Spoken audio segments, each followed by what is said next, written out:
Eita galera, hoje eu tô aqui na Feira Livre, galera, no início da feira de Nova Floresta, ó. Tipo assim, vocês que gostam de decorar seu jardim, galera, aqui em Nova Floresta, na Feira Livre, galera, você se depara com um bocado de espécie de planta, viu, galera, para você que gosta de decorar seu jardim, ó.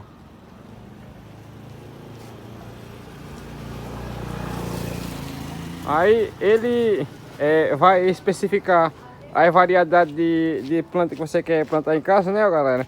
Aí ele vai dizer a espécie, aí você vai e ajeita mais ele o preço, isso, ó. Galera, na parte 2, galera, vai ter muito mais, me siga para mais, ó.